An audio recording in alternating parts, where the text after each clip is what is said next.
Okay, welcome everyone to today's webinar, Getting Motivated to Get Moving. I'm Andrea Schonert and I'm the social media coordinator for the Canadian Cancer Survivor Network. From everyone here at CCSN, I would like to say thank you for attending today's webinar. Our sponsors today are AbbVie, Gillette, Janssen, and Merck, and we would like to thank them as well. To date, Rachel Mark of Inspire Health will lead us through a workshop geared towards helping you transform your best intentions to exercise into action, getting us all motivated to get moving. Rachel is a clinical exercise physiologist with the Canadian Society for Exercise Physiology, a registered kinesiologist with the BC Association of Kinesiology, and a registered yoga teacher. She has completed additional trainings in cancer care, including Yoga for Cancer at the Salt Spring Center of Yoga and Dr. Prue Comrie's XMed Cancer PD, a professional development course providing advanced training for exercise specialists in the cancer care field. There will be time for questions at the end of Rachel's presentation. Please type your questions in the window on your right at the bottom of the page at any time throughout the webinar. All questions are confidential, so do not hesitate to ask anything you'd like. For those who have not attended one of our webinars before, the Canadian Cancer Survivor Network works with cancer patients, survivors, and caregivers to improve healthcare and cancer care. And to learn more about CCSN, you can visit us on our website at www.survivornet.ca. This webinar will be recorded and will be available later this evening on YouTube for your review. Links to this video will also be emailed to you individually tomorrow. So without further ado, I will turn things over to our presenter. Over to you, Rachel. Thank you and welcome everyone. Thanks so much for joining me today and for that introduction. I work at Inspire Health, which is a supportive cancer care center, mostly supporting people in British Columbia, but also across the province as well. Across the country. And so my role at Inspire Health is supporting people through movement practices. So that's exercise and yoga primarily, but also looking at different ways in which people can get active in order to support their health and well-being during and after a diagnosis of cancer. So I'm just going to scroll through my slides here. There we go. All right, so just a little background about Inspire Health. We're a not-for-profit that was founded in 1997, so we're about 23 years old. We have physical locations in Vancouver, Victoria, and Kelowna, and we also provide online support, especially during this time of COVID-19. We've moved all of our programs to online. So we do support anyone with a current or past diagnosis of cancer throughout the country in lifestyle practices. All of our programs are completely free of charge, and we break up our programs into both individual and group programming. Our team is made up of medical doctors, clinical counselors, dietitians, and exercise therapists. And really what we aim to do is to support the whole person through a diagnosis of cancer. And so working in conjunction with standard treatments, as well as supporting people after treatment completes. So when we look at lifestyle factors, we know that exercise is one of the most beneficial activities that we can do to support our well-being. And I really like to consider movement as medicine. It's so important to recognize that our bodies are made to move. We can think of our bodies almost like a really expensive car. And when you have a really expensive car, you know that you want to push it and push its limits to what it can do, but not overdo it. And at the same time, we need to ensure that the car is running regularly in order to make sure that it's functioning the most optimally that it can. And our bodies are really similar that way. So historically, and from an evolutionary standpoint, when we look at movement, we really do know that our movement practices have changed significantly over many decades. And so while we are incredibly grateful for technology and innovation that has made our lives much easier, it also means that we can access pretty much everything that we need from our couch.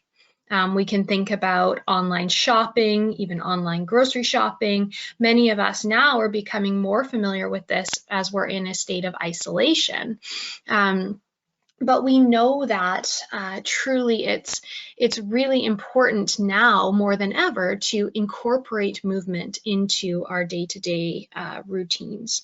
And so where it used to be built in, perhaps transportation, we didn't have as much access to cars, we didn't have the ability to online shop, many more occupations were movement-based rather than sedentary sitting at a screen. Now we need to incorporate activity for those benefits. What research has shown time and time again, and the body of research is just growing immensely, is that regular activity can help to both prevent but also manage many chronic conditions. This includes cancer as well as other conditions like diabetes, cardiovascular disease, osteoporosis. The list really goes on and on. We also see benefits for psychological health, so things like depression, anxiety, and we'll talk more about the benefits in a moment. And what's also really exciting as an exercise professional is that we're now seeing that more and more doctors are prescribing exercise within comprehensive treatment plans.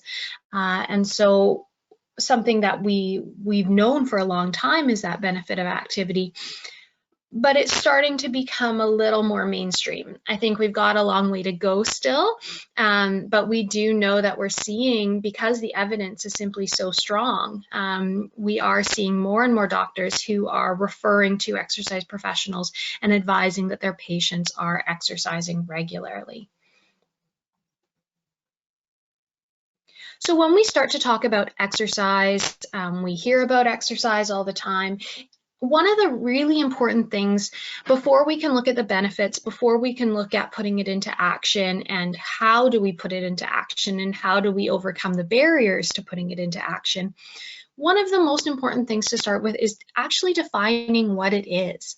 And so these are two terms that tend to be used interchangeably, exercise and physical activity, but they are a little different. And so it is important to look at what that difference is because it will affect the way in which we may go to plan or implement these behaviors into our daily lives. So we first look at physical activity, which I would say is sort of the broader umbrella term. So that broad umbrella term that then we can narrow down into different facets of exercise, but we start with physical activity. And so as you can see here, physical activity is defined as any body movement produced by skeletal muscles. So those are our working muscles, like those in our back and our chest, our arms and our legs, resulting in energy expenditure. So there's a lot of things that many people do on a daily basis that falls into this category of physical activity. And it may fall into that category without you even realizing that you're incorporating that activity in. So things like household tasks. This might be things like carrying a basket of laundry up or down the stairs, vacuuming. We also look at activities of daily living. So these might be things like grocery shopping. If we're walking up and down the aisles, that is movement for our bodies. Work-related activities. So definitely people's job requirements are different. Some people are sitting at a computer or at a desk for most of their days, but there are certainly much more active professions. We think about many of the trades are types of occupations where people are more active. Sports, of course, and then different conditioning activities, perhaps like lifting weights or running on a treadmill. So then as we start to focus in, we start to narrow, one of the things that we always look at when we're meeting with someone is, what are you doing to begin? And so If you are looking at starting exercise, one of the most important things is looking at how you can increase the active component of your activities of daily living, because this will also lead to improvements in your health. So, that increasing vacuuming and carrying laundry baskets may not seem like the most fun thing, but sort of making a game out of it and seeing how we can increase that activity. So maybe in your home, especially if we're not going out too much right now, maybe it's going up and down the stairs an extra time every time that you have to. Maybe it's walking in the grocery store through every aisle instead of just to the areas of the store that you need to. Or if you drive to the store, parking further away and walking in. So there's lots of ways to add to what you're already doing. And that's a really important first step. When we continue to look at that difference, we then narrow it into what exercise is. And exercise refers to activities that are planned or structured and have the objective of improving or maintaining aspects of physical fitness. And we'll talk about that in a second.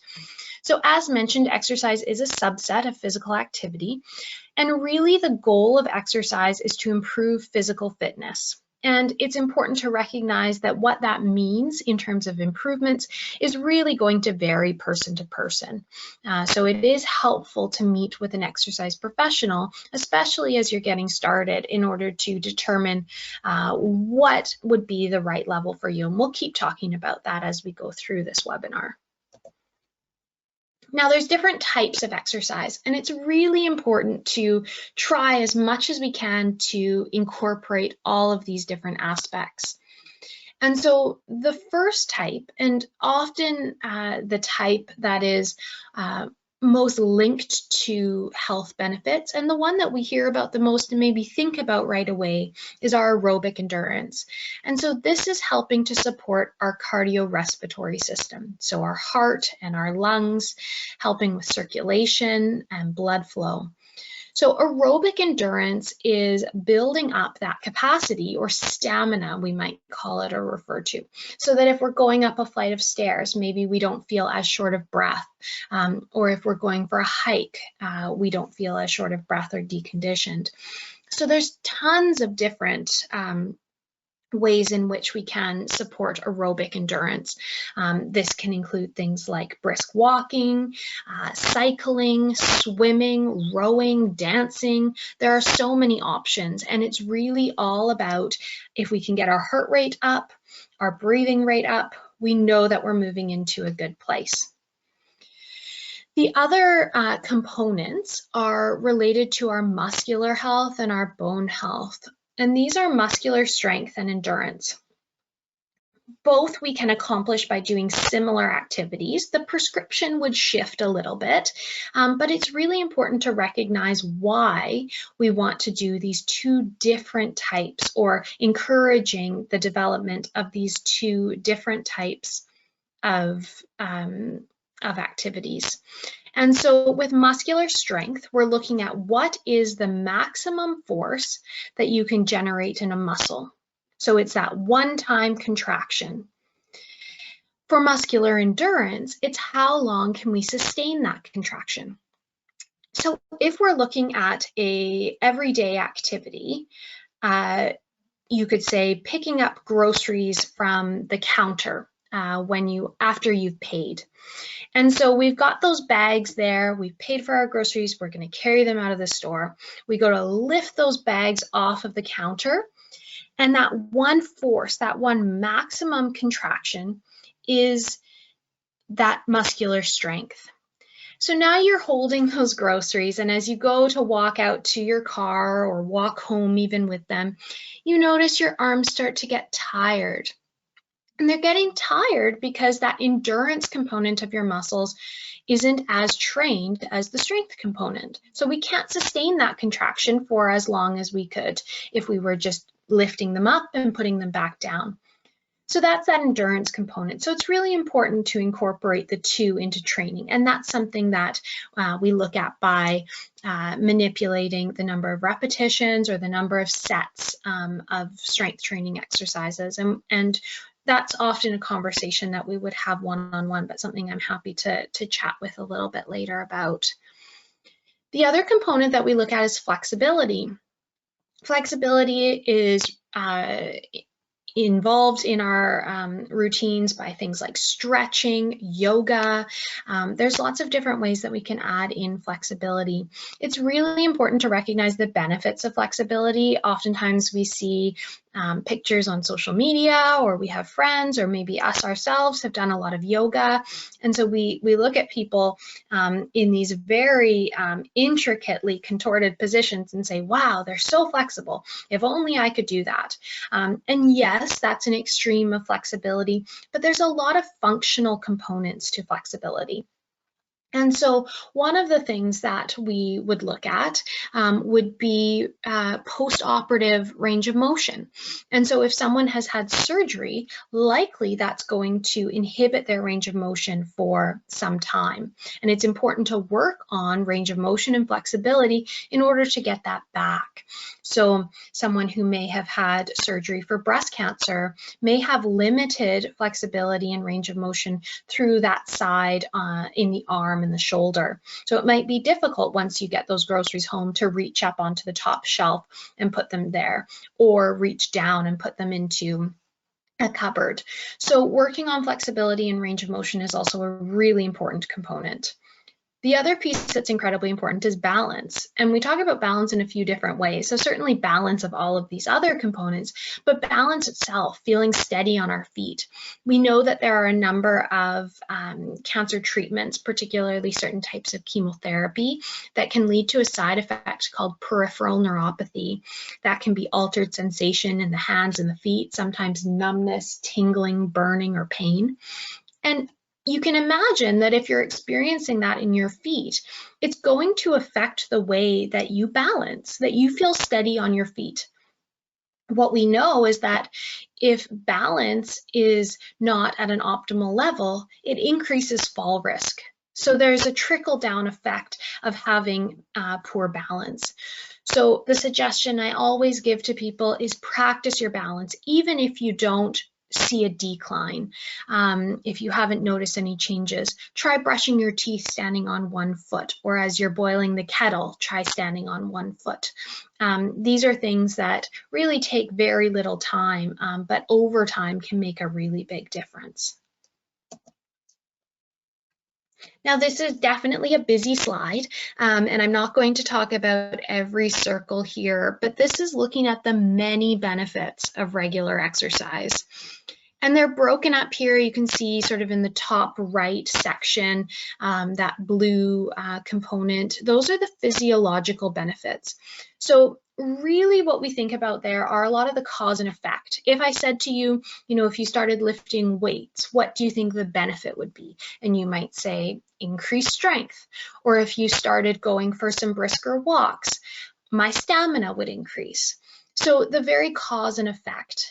There's some other ones in there that people may not always know about. So things like helping to support healthy body composition, which we know is important for disease prevention and management.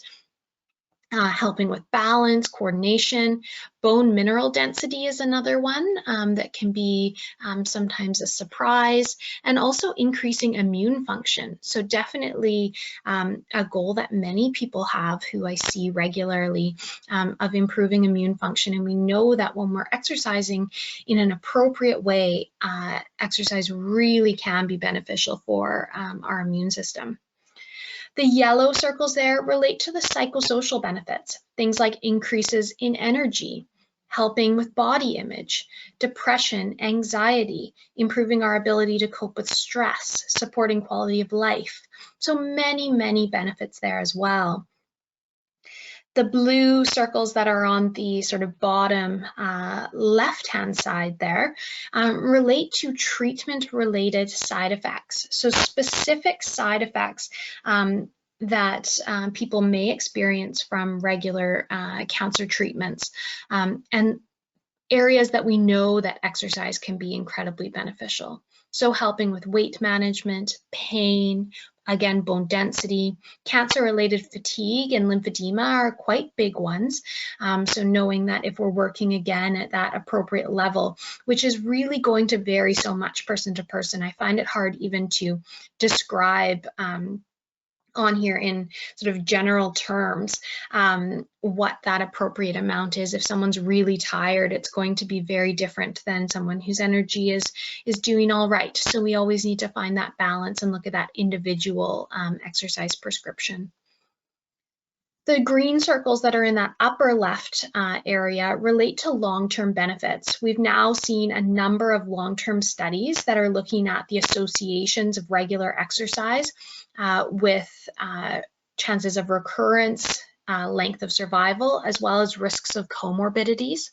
Comorbidities are other chronic conditions that people can be at higher risk for as a result of cancer treatments. And so we know that exercise can help to decrease that risk. We've also seen in long-term studies that regular exercise helps to decrease risk of recurrence and also increase length of survival. So many, many benefits here. And sometimes I think it can almost be overwhelming to see how many benefits there are. And so what we'll come back to when we talk about exercise motivation in a moment is narrowing in on one or two of these and really focusing on that benefit. So once we know what exercise is, we know the benefits of it, we then look at what is recommended in terms of amounts. And these suggestions here were published by the American College of Sports Medicine, which really are the gold standard. These are worldwide research summaries that have helped to determine what these recommendations are, and these are cancer specific. So we had cancer specific exercise guidelines that were published in 2010, and at that point there really wasn't enough literature, so enough randomized control trials to differentiate the recommendations for those with cancer or those who have completed cancer treatment beyond really what the general health guidelines were. Now we have enough information to narrow in and to be really specific. And so we could do a whole webinar on these guidelines, but I'm going to try to keep it fairly brief so we can get into the putting it into practice aspect. First and foremost, the recommendation in these guidelines is to avoid inactivity. Being sedentary comes with so many health risks that getting up and getting moving is just so important. So above all, avoid inactivity. This might mean that it's walking to the end of the driveway and back every day. It may mean going for a 45-minute brisk walk, or a hike, or a swim, and lifting weights. It really, again, varies so much person to person, but overall, for everyone, we want to avoid inactivity. Now, to improve general health, the recommendations are 150 minutes of moderate intensity aerobic exercise each week. Moderate intensity is a pace or an intensity at which we know that we're working. We could still carry on a conversation, but it would be challenging to sing a song. And so if we're looking at a scale of intensity of 0 to 10, 0 being you're doing no work at all, 10 being the most maximal work that you could do, we're aiming here for about a 5 or a 6. We don't want to be huffing or puffing or gasping for breath, but we want it about right in the middle there. So we know we're working, but we're still able to carry on that conversation. The other piece that's really important in these guidelines is resistance training or strength training, 2 or more times per week, focusing on our major muscle groups. So resistance training incorporates strength training, so that's perhaps lifting weights. People might be familiar with TheraBands or those stretchy resistance bands. But there's also lots you can do with body weight. So there's lots of options there. And as we move on as well, we'll talk about different equipment options. What was also released in the 2019 guidelines were additional evidence-based health-related outcomes. And so based on the level of evidence, whether there's enough to call it strong, moderate, or insufficient, there are specific guidelines that are put out around health-related outcomes like cancer-related fatigue, health-related quality of life, physical functioning, lymphedema. So there's additional benefits that are listed there. And that's something definitely that you can touch base on, again, in an individual context. So we now get into my favorite topic, which is motivation and exercise. I did my master's degree in this area in kinesiology, looking at motivation and adherence. And I was really drawn to this area because as an exercise professional, what I knew was that it didn't matter how skilled you were at creating an exercise prescription or an exercise plan for someone if they weren't going to do it. Right? So we can have the best plan on paper, but if that motivation isn't there, it's not worth anything. And so really what we need to do is focus on that underlying motivation so that we can increase activity. We know that motivation to exercise is often there for people, but the actual translation into action tends to be pretty low. So in a Canadian survey, what we found were that if we went around and asked people, do you think exercise is good for you? The majority of people are going to say yes. So sort of 99% of people are going to say yes. Most people know that it's good for them. But then what we look at and what we've learned is that only about 5 to 10% of Canadians are consistently meeting the minimum guidelines for physical activity. So there's a huge disparity there in terms of people who know it's good for them compared to people who are actually putting it into practice. And what's even more challenging about that statistic is that that's based on self-report, and people usually tend to over-report what they do versus an objective measure like a pedometer or an accelerometer. So unfortunately, our levels in Canada are not great. So it's really important to recognize what is the missing link, what is contributing to that gap of 90 to 95%. What are the regular barriers that are experienced in relation to activity? Why is it so hard to put it into practice? And that's what we're going to spend the majority of our remaining time discussing. Because if we can get to the bottom of that, then it's so much easier to start to implement something that is a beneficial exercise plan so that you can actually reap the benefits that we talked about in that slide with all of the circles listing the benefits there.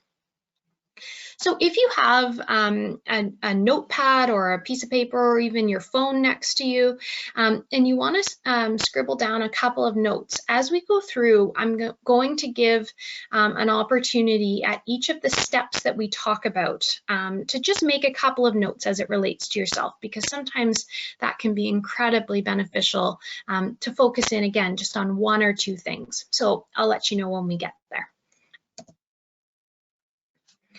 So finding your motivation, that gap is called the intention-behaviour gap. And so it's really important to recognize that motivation is more than just an intention to exercise. We see this every year when we get to January and we get to New Year's resolutions. And so if we're going to the gym, we see the gyms are just packed in January. Right? It's so hard to get in, so hard to get to that piece of equipment. As we get to the end of January into February, it's still pretty busy, but not as much. And then as we get into March and April, obviously this year is a bit of an exception, but March and April, it's kind of back to how it was last summer or fall. So a lot of people tend to drop off.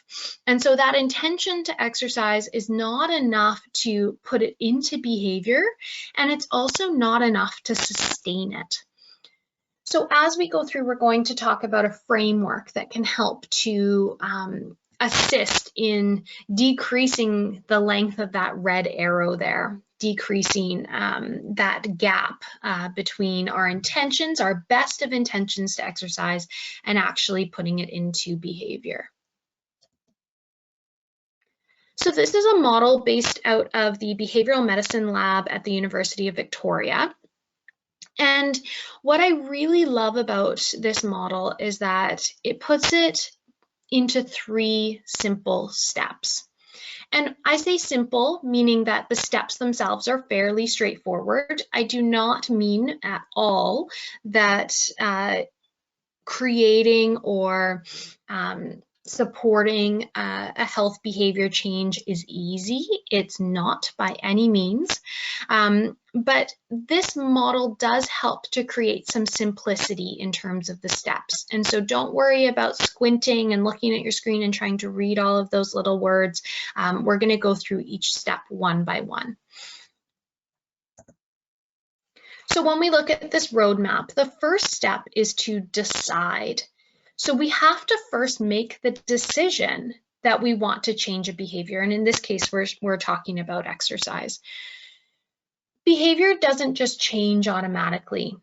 It's hardly ever something that will become entirely automatic or habitual. We can definitely create a habit, but we'll always have to think about it, right? Most of us probably fairly habitually, pretty automatically know that we just brush our teeth before we go to bed, right? We don't think about it too much. We've been doing it most days of our lives for many years. We don't have to think about it. But do we ever just magically find ourselves running down the street? No, right? We have to make a plan. We have to decide. And so the first thing that we have to do is decide, I want to exercise more. So in making that decision, there are a few things that can help to set you up for success. The first thing is to think of ways to make it more enjoyable. And this is so important. So in the research around exercise adherence in particular, so sustaining perhaps that New Year's resolution or sustaining that decision to change behavior, we do need to make that decision to do something enjoyable.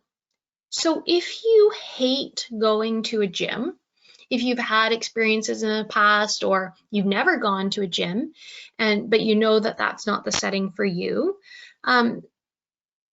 deciding to go to a gym that you don't like is probably not going to be sustainable. Just like if you hate running or you have a knee injury, saying, okay, I'm going to run, it's probably not going to be sustainable. We have to figure out something that we enjoy. And the great thing about exercise is that truly there are so many options. So maybe it's a group class, maybe it's doing something outside, maybe it's doing something individually. Maybe it's swimming if you really like the water, or maybe it's dancing, putting on some music and just dancing around your kitchen, right? So there's lots of ways to make it more enjoyable. And that really comes down to the individual to determine what for you would be enjoyable. We know that enjoyment is the #1 predictor of exercise adherence. So setting yourself up for success by finding something that is enjoyable is only going to help to set you up to be successful in your behavior change. Learn information about the health consequences. So when we had that benefits wheel and I said, you know, sometimes it can be overwhelming to see all of those benefits. What we can think about is narrowing in on 1 or 2. So this point about health consequences and the next point about brainstorming the benefits kind of go together.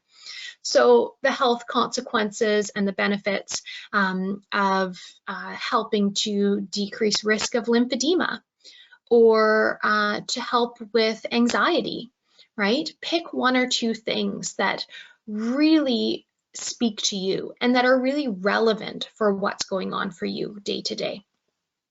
Develop a social network.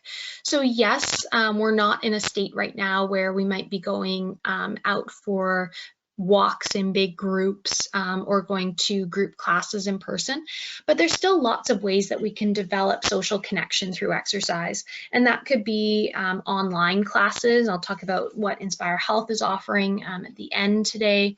But lots of yoga studios, lots of gyms are offering online classes. There's still the ability to connect with people. Maybe it's going for deciding that you and your partner or your roommate are going to go for a walk after dinner every day. Maybe it's a walking buddy that you meet at the park and you right now walk in a physically distanced way. But there's lots of ways to create a social network. And what that does is not only increase the enjoyment, but it also helps to increase some of our accountability. Okay, so having accountability does go a long way. The other thing is make your environment conducive to your behavior. So I've heard all sorts of stories over the years about people who are so excited, they bought an exercise bike, they're going to use it all the time, but you know, the only place that they had in their house to put it was in the laundry room. And then they wondered, you know, why am I not using my bike? And so my response always was, well, do you think it's enjoyable to exercise in the laundry room? No, but that's the only place that it fit. So if we're making exercise a priority, we have to set it up as a priority. We have to create an environment that is conducive. So maybe it's carving out a space in the living room so that you can watch a TV show while you're on the bike.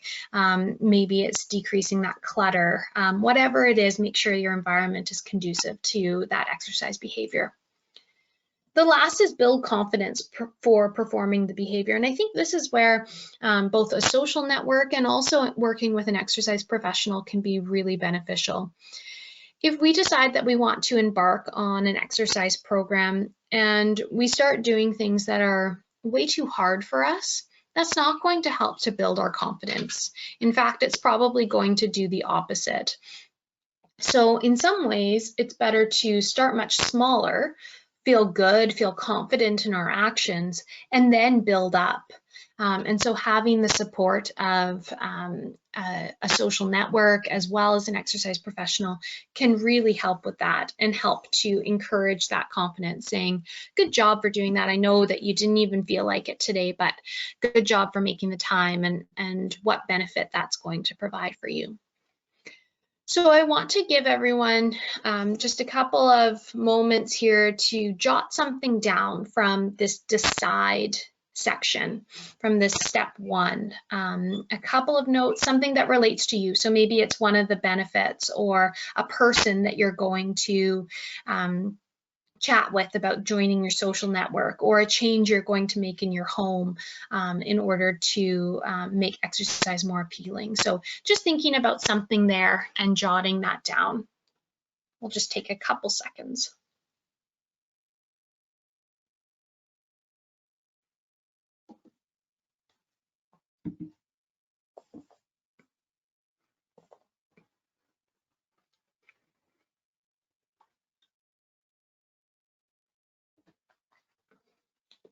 Okay, so then we move on to step two.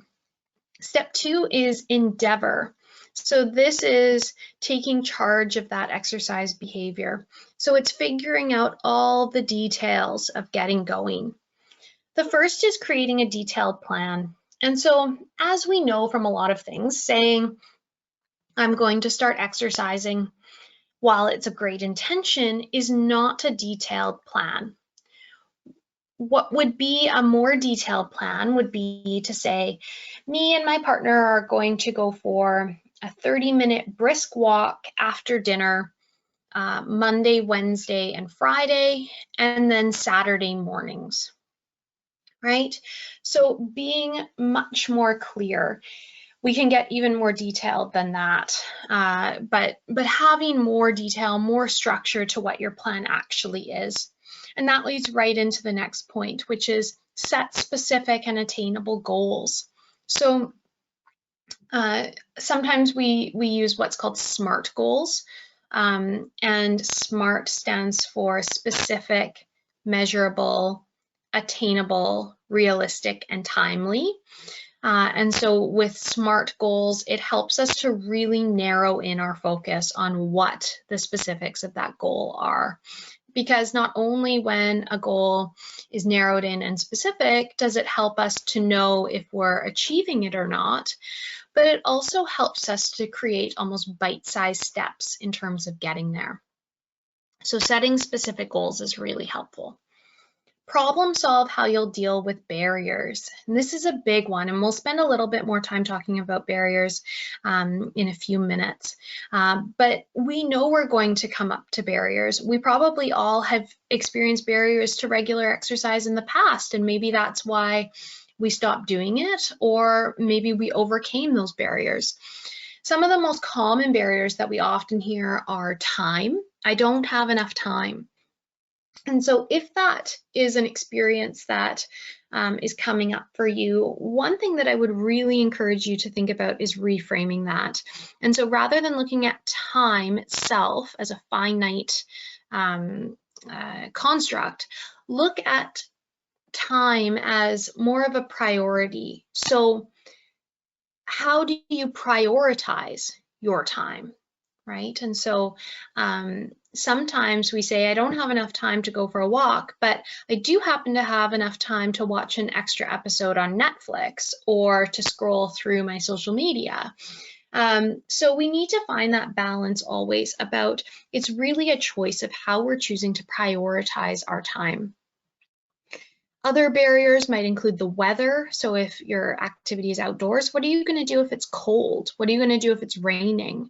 If it's equipment, if it's going to a gym, what happens when the gyms close, right? Right now, all of our gyms are closed. And so what do we do? Do we just stop, or can we find an alternative?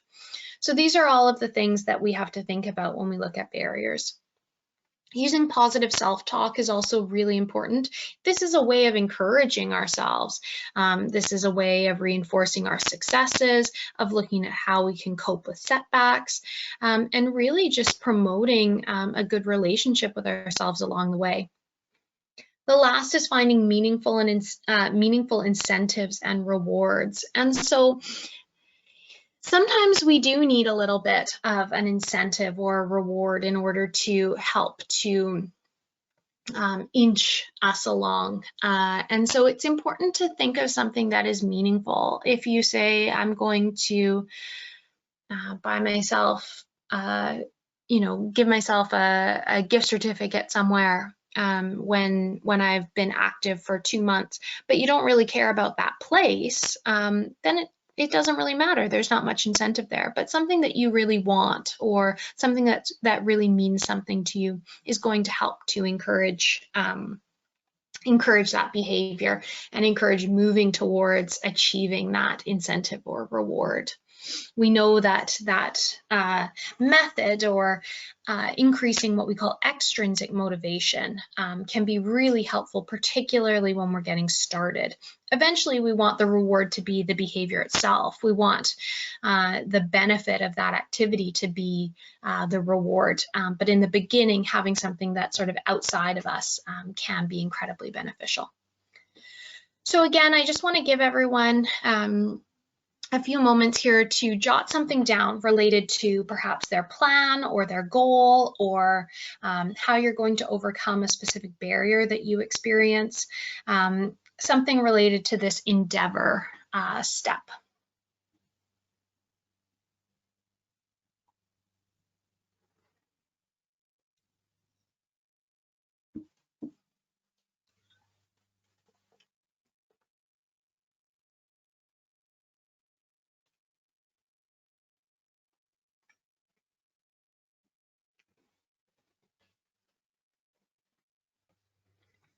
All right, so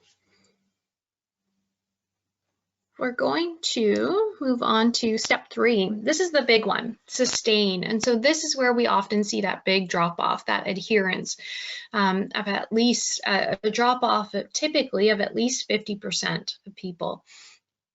And so it's not enough just to do. We need to find ways in which we can sustain over time.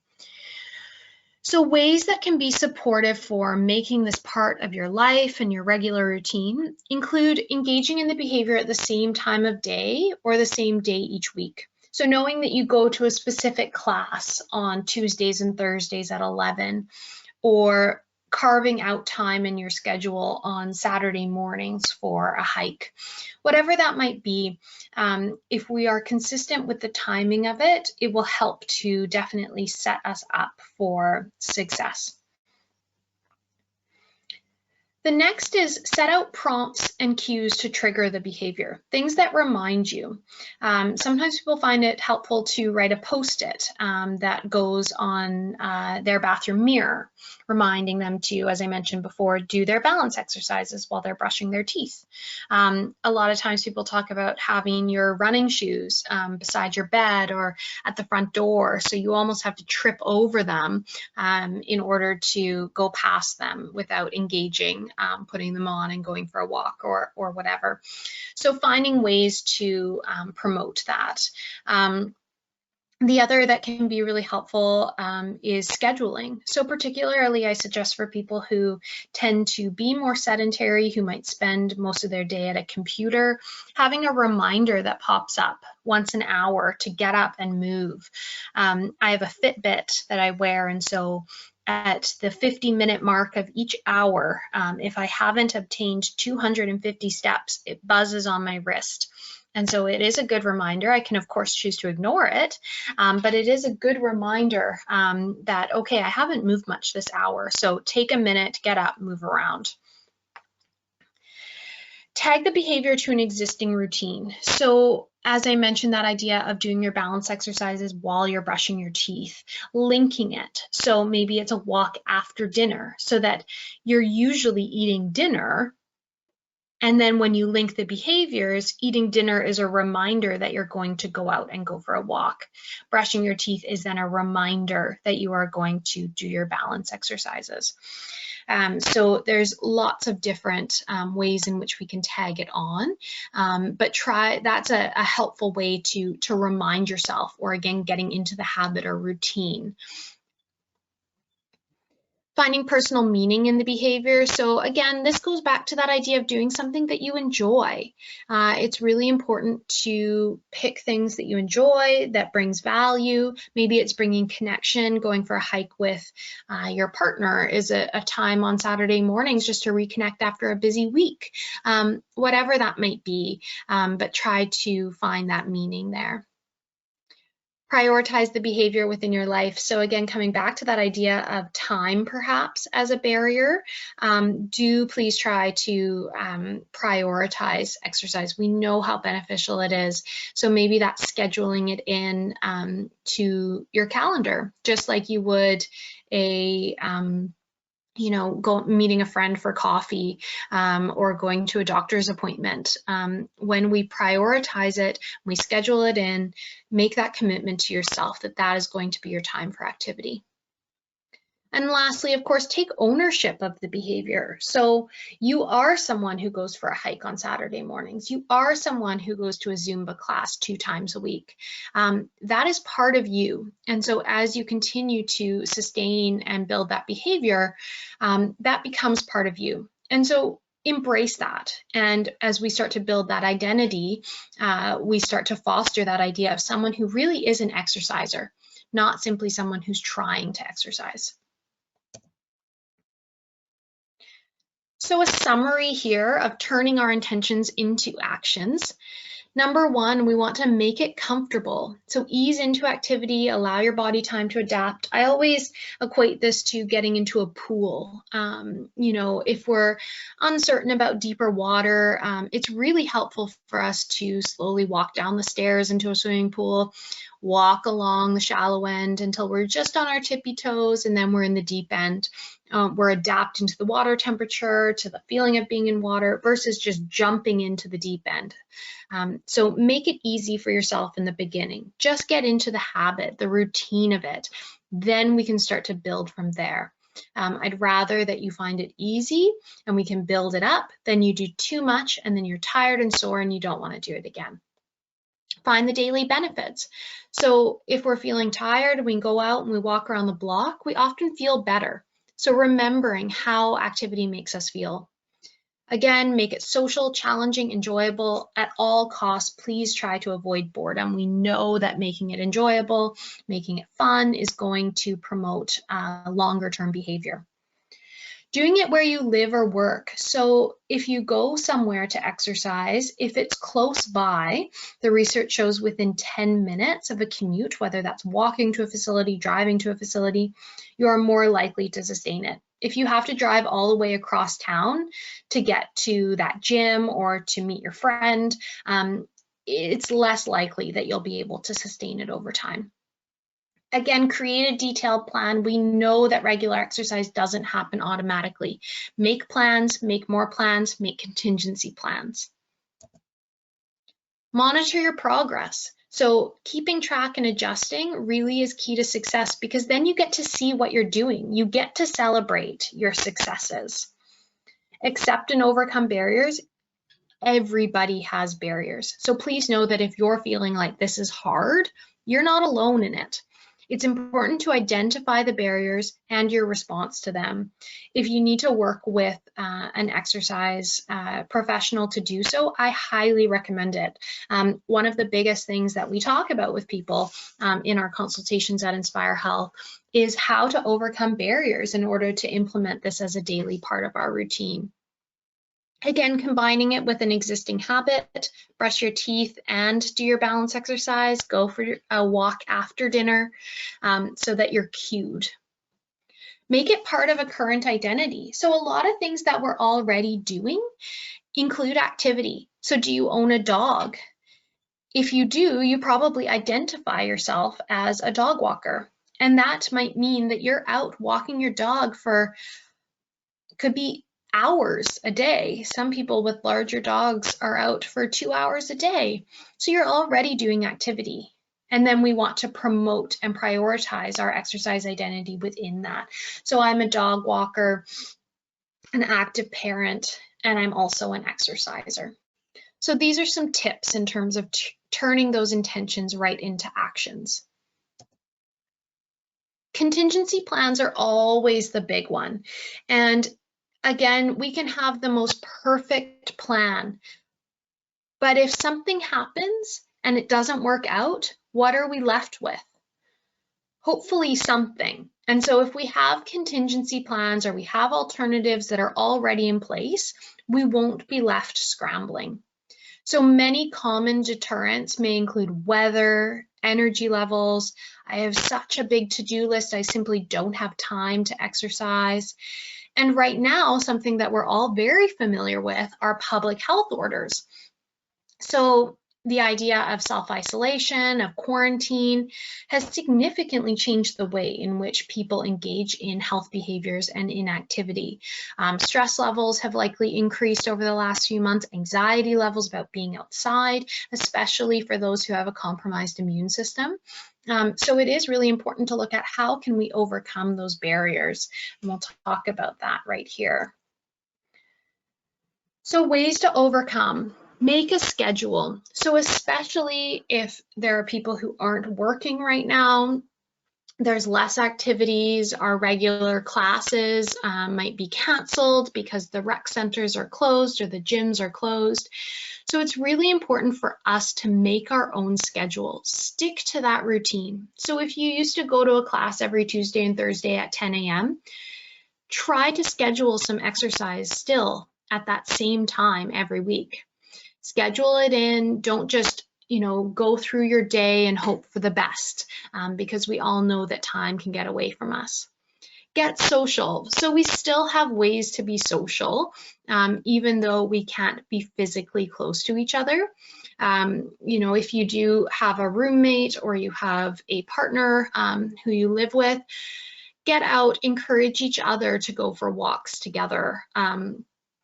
It can be so beneficial, or go through a workout together, or meet some friends by FaceTime or Zoom to do so. Get online. So the way that the world has mobilized in order to address these public health orders of staying inside and having businesses closed is really quite remarkable. I never would have thought that I would have been teaching exercise classes to over 60 people on Zoom in my basement, but I am, and it's amazing to see all of those people who are still joining, are getting a lot of benefit from the classes, and are still in some way developing community with each other. So there's so many online resources right now with exercise. I really encourage you to seek those out and to participate if possible. So I'll talk about Inspire Health's programs in a moment, but there's lots of opportunity that way. Commercial breaks. I know this is it's a tough one because lots of people are watching streamed shows, so there are no commercial breaks. Even when people are watching TV, on TV, it's quite possible to fast forward through commercials. So we don't have that opportunity like we used to. But if you are finding that you're binge watching a show, please still get up and move in between Netflix episodes. Get up and move, whether it's doing a few jumping jacks or marching on the spot, or having a small set of weights or soup cans close by to do some arm exercises. Try to keep the body moving. That can be so beneficial. And that end of an episode or a commercial break can be a really good cue to just get up and move for a few minutes. When we look at exercise equipment, that's one of the biggest things that I've heard from people in the last few months when they've transitioned to exercising at home or wanting to exercise from home is, I just don't have any equipment. You know, like I used to use a TheraBand, a resistance band, or I used to use weights at a gym, a treadmill. I don't have any of this equipment. The good news is that you really don't need any. Yes, that stuff is helpful, but there's so many things around our house that we can use.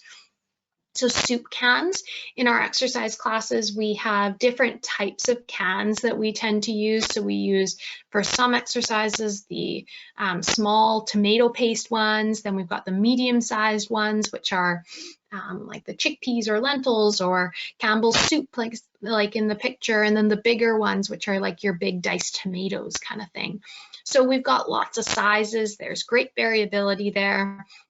It's just fun. There's lots of things that you can do with household items like soup cans. Water bottles are other pieces of equipment that you can use.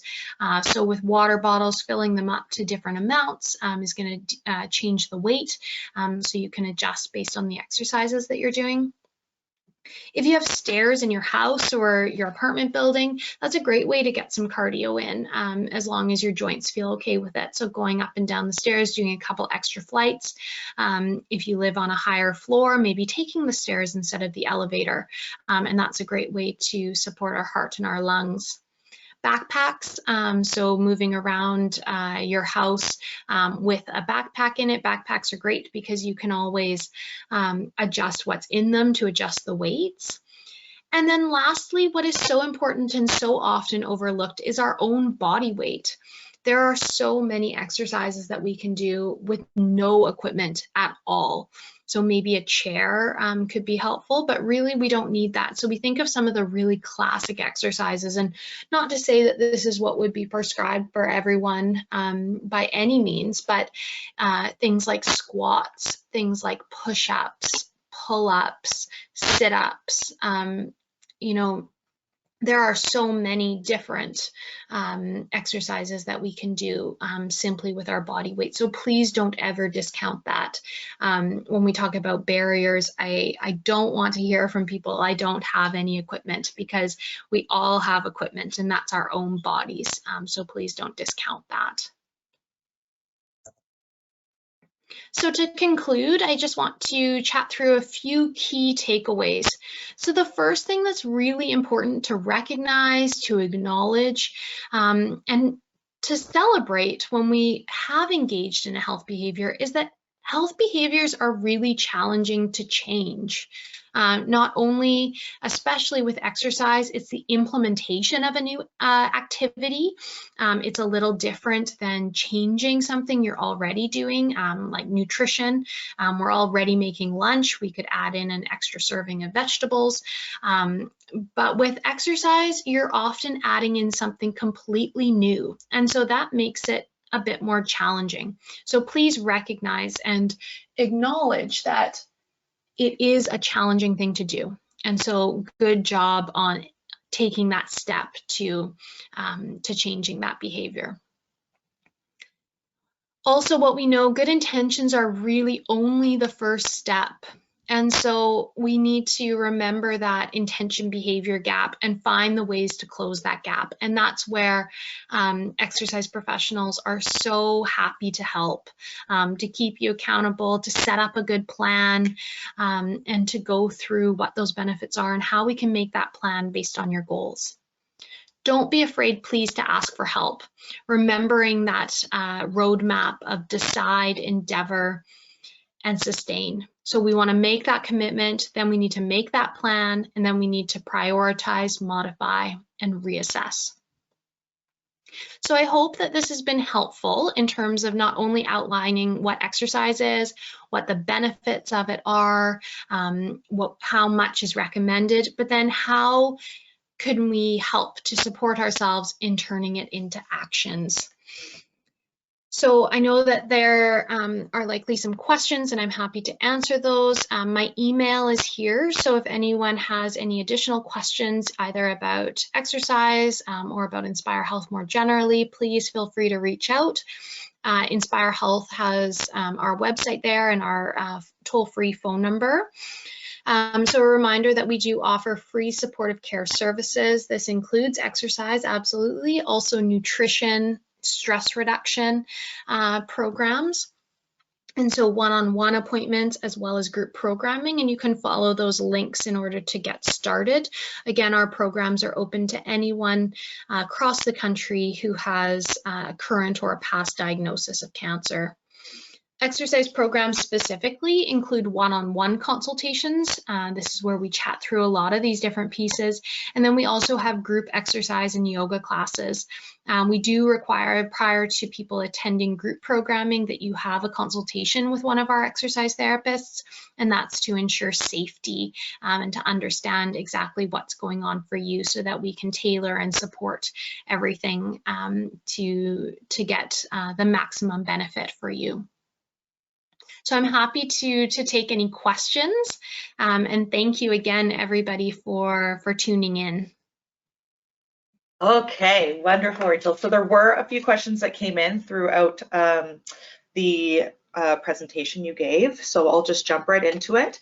The first one that came in was, how long should I walk for, and then it said, i.e. like a brisk walk, to maintain or improve my cardiovascular health every day? That's a great question. And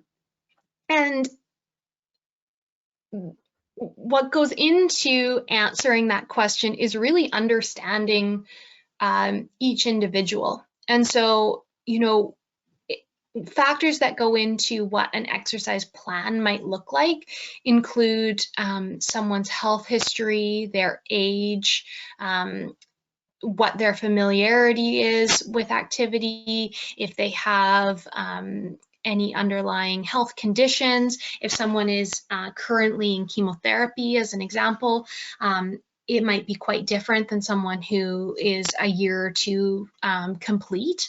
So we always look for, we look at someone's baseline or where they're starting. With those recommendations of 150 minutes of moderate intensity aerobic exercise per week, brisk walking would certainly fall into that. And so that really can be broken up into bouts that are 10 minutes or more. We know 10 minutes is kind of that mark where the physiological benefit tends to happen, or that change happens for us. You know, so assuming that there's not too much going on in our bodies and our energy is pretty good, that could be 30 minutes, 5 times a week or more. But if our energy is a little bit lower, maybe that's two 15-minute walks through the day, and doing that 5 days a week. So it really varies person to person. But if you can get to that minimum guideline of 150 minutes of brisk walking a week, that's definitely going to provide good health benefits. Okay, amazing. Next question is, how can I ensure I'm using proper form when doing my resistance training without my physiotherapist there with me as I'm at home now? Yeah, that's a great question. That's one that we get a lot, and it's a challenging time right now in terms of determining good form. You know, some physiotherapists are offering telehealth services. So yeah, that might be by Zoom or FaceTime, where they could actually see you doing your exercises.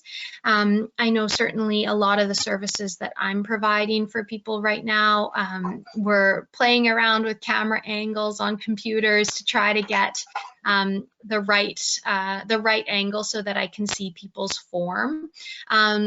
And so it is challenging, and different exercises do require different pointers.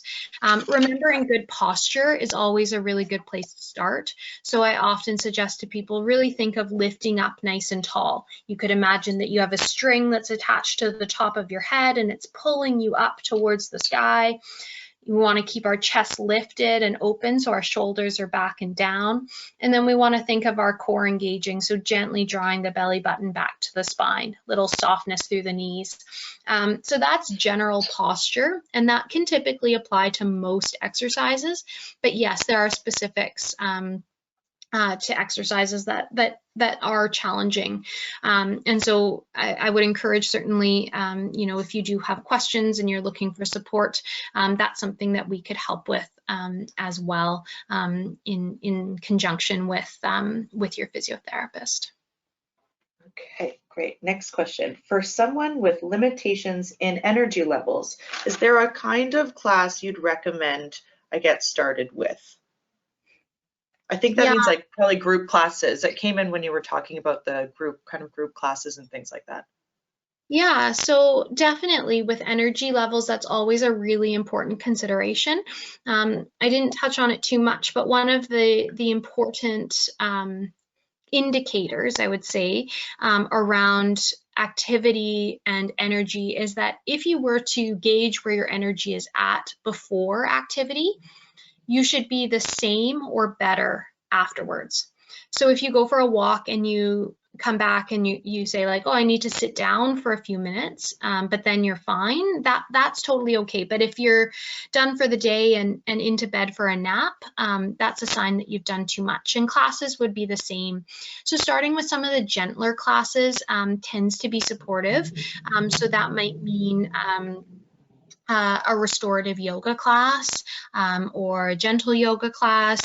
For our exercise programs, we have chair-based resistance training classes, so that's going to be lower impact. And so those types of classes are likely going to support energy levels more so than something that includes a lot of aerobic-based activities.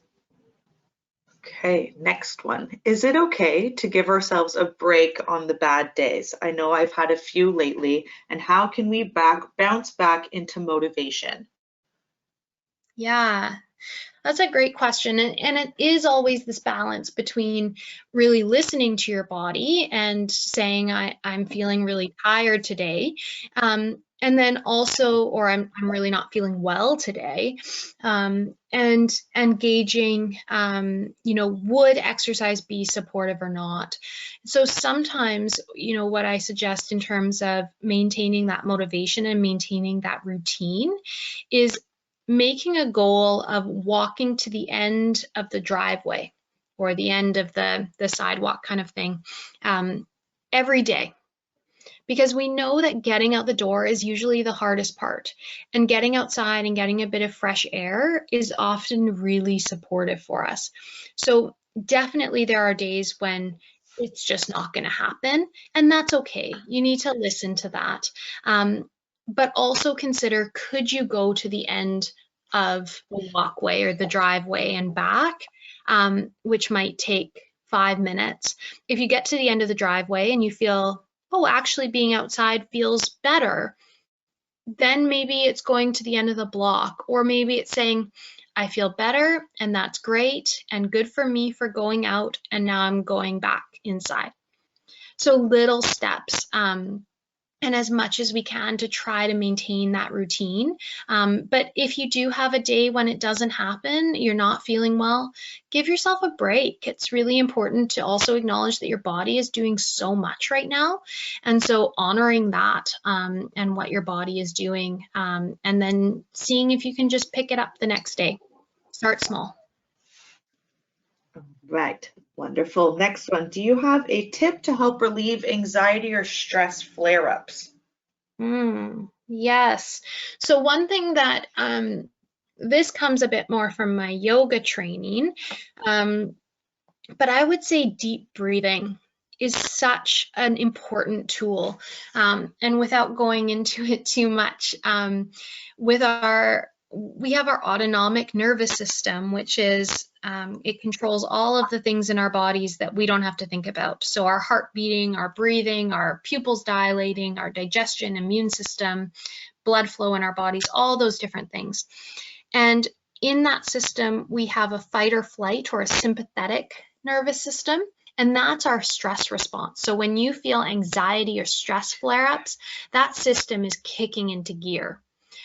We, on the other side, have our parasympathetic nervous system, our rest and digest, and that's where our bodies heal, repair, and we can calm ourselves down. And so when we feel really amped up from stress or anxiety and we're really moving into that hyper fight or flight mode, the one thing that we have control over of those autonomic nervous system functions is our breathing. And so taking 5 or 10 deep breaths is something that I find to be so incredibly beneficial. Eventually, what we can start to do is see about, can we use that as a preventative measure to that feeling of stress or anxiety building up. But I really would encourage people to take 10 deep breaths through your day. And so it's just closing your eyes, pausing, and breathing in and out deeply to a place that's comfortable, and just see how that feels. And oftentimes we can start to sort of come down off of that anxiety and that stress into a place more of relaxation. Okay, and the last question here came in at the end. It says, how can I join your specific basement workout sessions?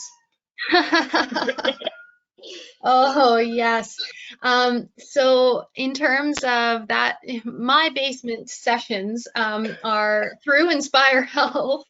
And so that would be registering through the link here. So the inspirehealth.ca/programs get started. So you can go on there and register as a patient with us. And then once you've registered, you're contacted about booking sessions with us. So as I mentioned, in order to join the basement workouts, we do require one-on-one consultations first. So those range, depending on your health status and what's going on for you, anywhere between 30 and 90 minutes. And so we would set that up. And then after that, you can register for classes. So I teach a few classes here each week, and then I have a team. There's 4 exercise therapists at Inspire Health, and so we all teach classes through the week as well. Okay, well, with that being said, thank you everyone for attending our webinar today. CCSN and myself would like to thank our wonderful presenter, Rachel Mark, for leading us through such a wonderful workshop. Once again, the video will be available on our YouTube channel later today, so feel free to check out that one and any of our previous webinars, and you can find the links to them on the website as well. This is one of many webinars we have scheduled for 2020, so stay tuned. You can follow us on social media or subscribe to our newsletter to find out more on our upcoming presentations. Not only that, you will also receive an email with more information once registration is available for our next webinar. So thank you all, and I hope you have a wonderful day.